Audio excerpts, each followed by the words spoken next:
Vous souhaitez aider notre chaîne? C'est très simple. Le lien pour devenir un soutien sur Patreon se trouve dans la description. De plus, abonnez-vous à notre chaîne, aimez et partagez nos vidéos avec vos amis et laissez votre commentaire. Ainsi, vous contribuerez beaucoup à la diffusion de la parole de Dieu.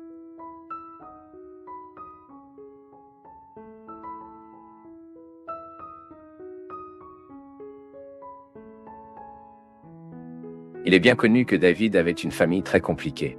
Même 2 de ses enfants ont essayé d'usurper son trône. Adonias a été le dernier enfant à essayer de prendre le royaume de son père.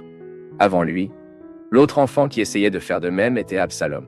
Mais les 2, Absalom et Adonias, ont eu des finales très tragiques en raison de leurs attitudes rebelles.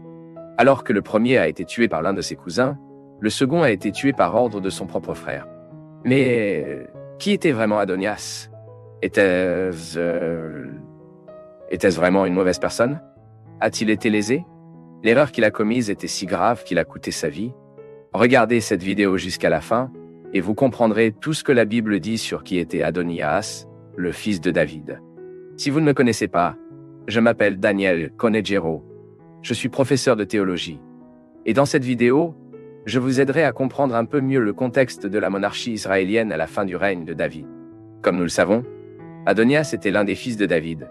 Il est né à Hébron, et sa mère était Agithis, l'une des femmes de David.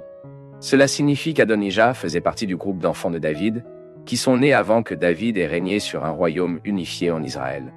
À cette époque, il y avait encore un conflit entre David, qui a régné sur Juda d'Hébron, et Décroqui, le prince de Saoul, qui a gouverné les autres tribus. Et ce n'est qu'après la mort de Sketch que David a régné sur tout Israël, et a quitté Hébron lorsqu'il a conquis Jérusalem du Jébusi, et a fait de cette ville sa capitale politique et religieuse. En fait, Adonias était le 4e des 6 enfants de David nés à Hébron. Les autres enfants, dont Salomon, sont nés lorsque David a déjà régné à Jérusalem. L'histoire d'Adonijah dans la Bible est devenue principalement connue par la façon dont il a essayé de succéder à David sur le trône d'Israël. Le nom Adonias signifie que mon Seigneur est Yahweh. Même d'autres caractères bibliques sont également mentionnés avec ce même nom. Par exemple, il y avait un lévite appelé Adonijah qui a aidé à enseigner la parole de Dieu à l'époque du roi Jéhoshaphat. Plus tard, après exil, un juif nommé Adonias était l'un des hommes qui a scellé un pacte à l'époque d'Ezra. Par conséquent, ces autres Adonias n'avaient rien à voir avec le prince conspirant d'Israël.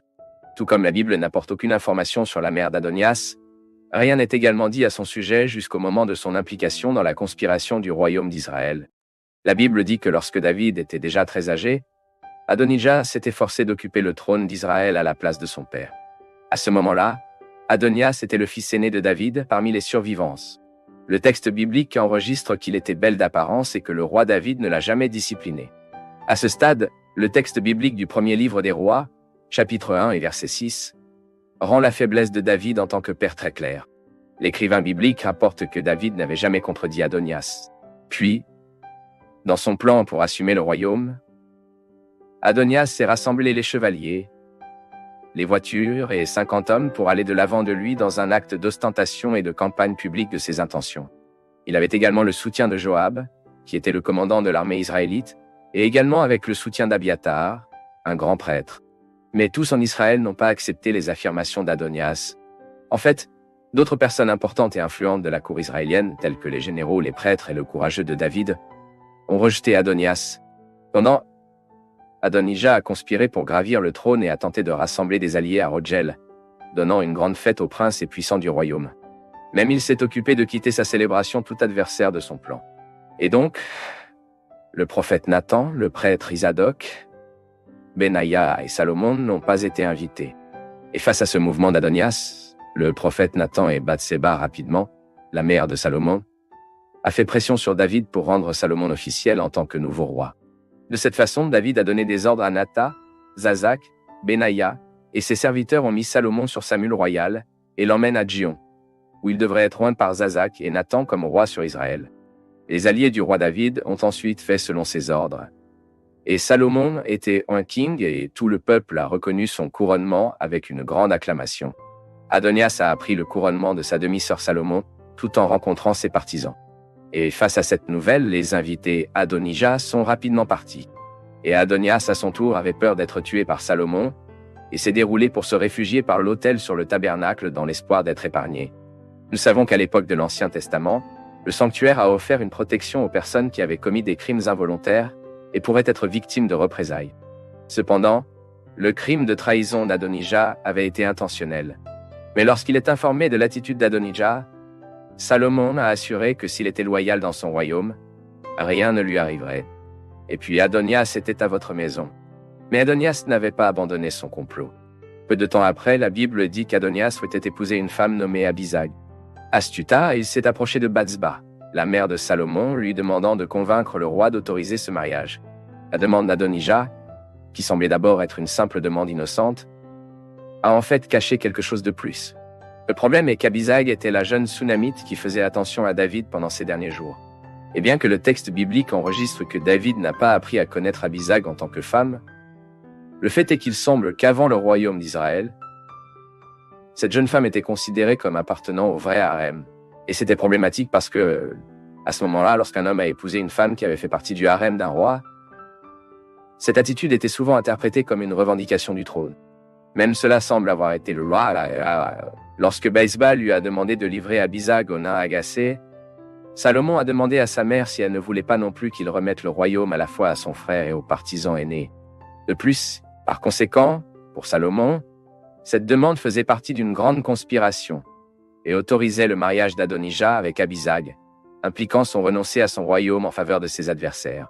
Ensuite, le roi Salomon a décidé de mettre fin à toute possibilité de revendication du trône en ordonnant à Benaïa de tuer Adonias. Cependant, Salomon savait que Joab, celui qui avait été commandant de l'armée d'Israël sous le règne de son père, et le prêtre Abiathar devaient également être empêchés. Il n'aurait certainement pas de tranquillité sachant que les hommes aussi influents que Joab et Abiathar étaient des opposants à leur gouvernement au milieu d'Israël. De plus, Joab devait encore être puni pour la forme perfide, alors que les commandants Abner et Amas avaient tué. Et David lui-même a conseillé à Salomon de résoudre ce problème.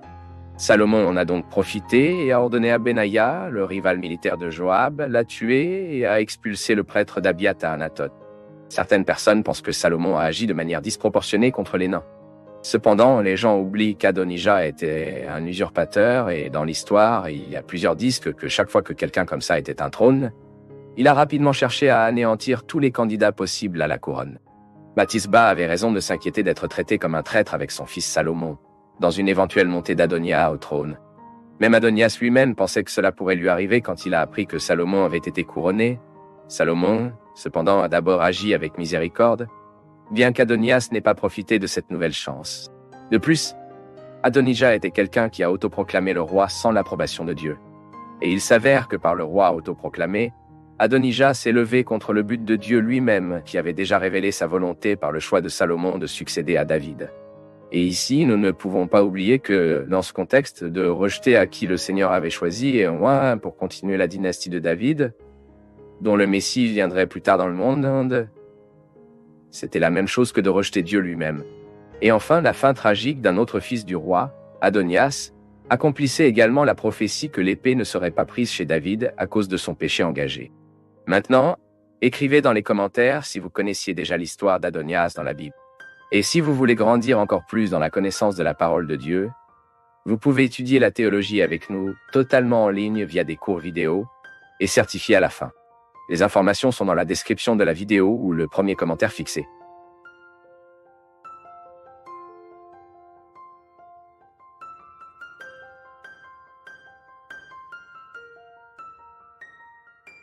Nous du Path of Faith sommes heureux d'être avec vous en ce moment. Partagez vos perceptions sur le sujet d'aujourd'hui dans les commentaires, montrez votre soutien en aimant la vidéo et partagez-la avec vos amis. Abonnez-vous à la chaîne pour rester connecté avec nous et ne pas manquer nos nouvelles vidéos.